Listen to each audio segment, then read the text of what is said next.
Okay, we have arrived at Shark Valley. Go out and take a look. Alright, as you can see, there's a couple RVs lined up. There's the Welcome Center. It's also where you get your tour for your tram.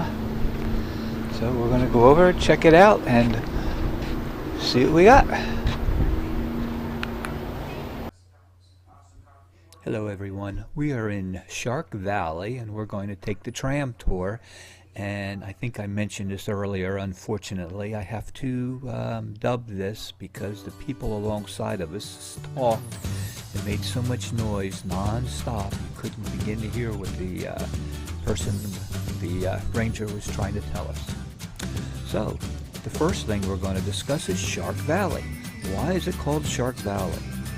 Well, actually, it is a valley. There's two limestone ridges out there in the Everglades, and we are between them, creating a valley. And it's really only up an extra foot or so, but still, it's a valley.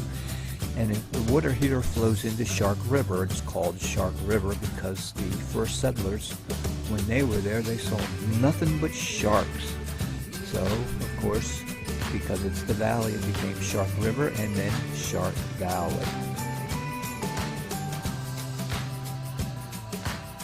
As we're looking, we're sitting on the right-hand side of the tram, which, by the way, if you do ever take this trip, make sure you sit on the left-hand side, because that's where all the action is. But anyhow, as you can see, if you look in the little pond there's an alligator in there. And we're going to pull up for just a second, get a little better view. There he is.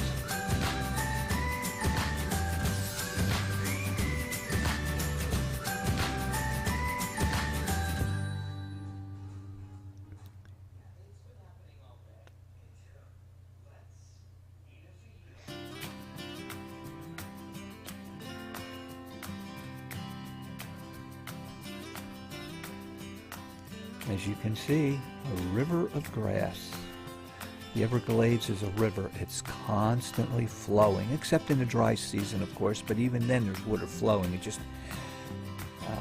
it's the entire Everglades moves in the wet season. In the summer season, only the low spots have water. The water seeps down in through limestone. It's a limestone bedrock.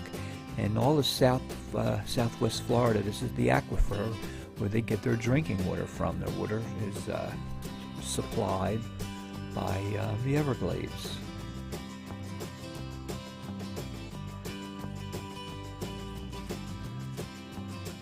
As we move along, you can see on the ground, and it doesn't really show up real good in the video, the ground is kind of crusty looking. You can see some of it right there as we go by.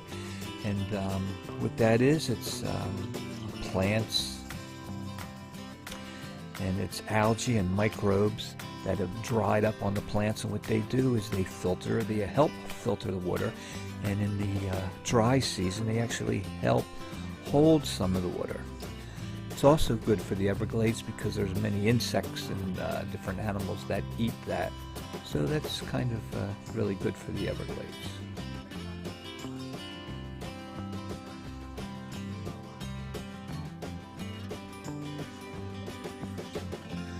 As we look out there, we can see trees. The island's in a different. This particular one's a hardwood hammock. That's what they're called, hammocks, where the trees grow. One of the reasons they're important is they create a dry space in the wet season, and a lot of animals will move up into that dry space, and that's where they will live. It also works as a air conditioner. It gets much cooler under those in those trees because of all the leaves, and you can say it can be as much as 10 degrees cooler.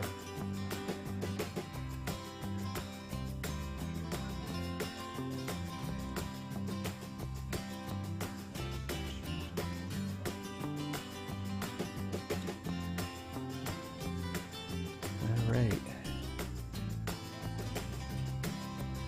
As we're driving along here, you'll see a kingfisher fly by.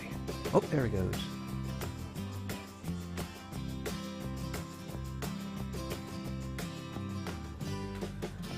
We'll be coming up to a pond on the right hand side.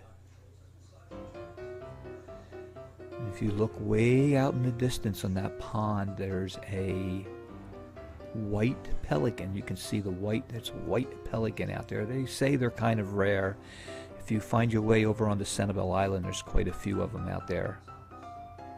They come down in the winter, and in the summer they take off, and I have no idea where they go, but they go.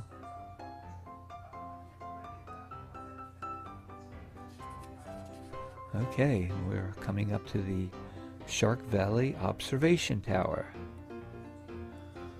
We're going to walk that walkway and go up to the top, and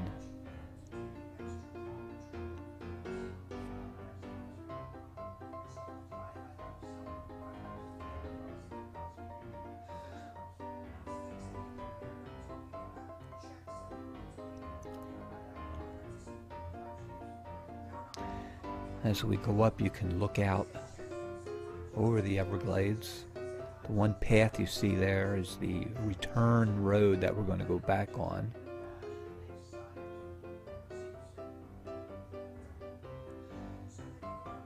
And of course, once you get up to the top, there's another little observation tower up just a little higher. And you can see it there in the picture.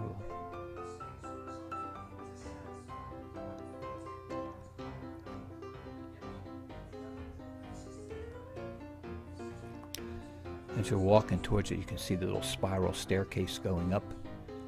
And of course, I want to climb that. You know me. I want to see what's around the next corner. I want to see what's up above. I want to see what's down below.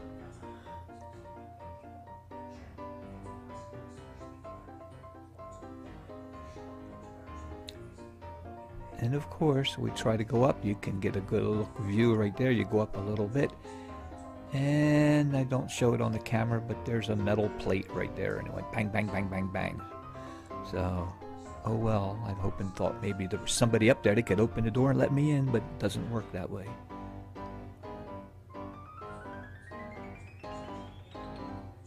You can see the two paths right there that the one on the left we're going back on, the one off to the right is the one we came in on.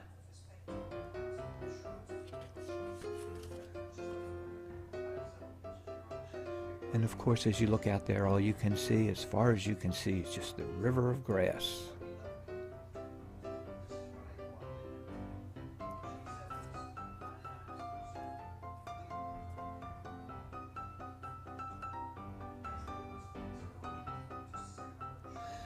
Okay, we get back on the tram. The road out it's a loop, and it's 15 miles long. The part we're riding on now that's long and it's straight was actually built in 1946 by the Humble Oil Company.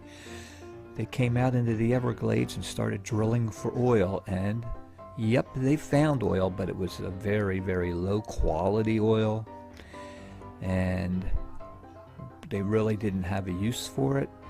And they tried to sell the property, and they tried to find a home for it, and eventually it was donated to the federal government for their Everglades National Park. The observation tower is actually out where I'll stop. The observation tower is where the drilling platform apparently used to be.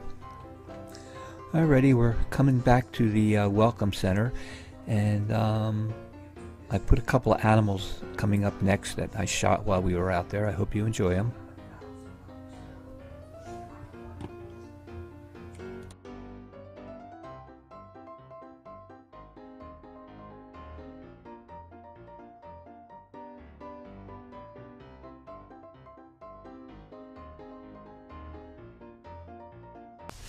Okay, thanks for coming along. Please hit the like button, and if you haven't already, please subscribe. Thanks a lot. Bye-bye.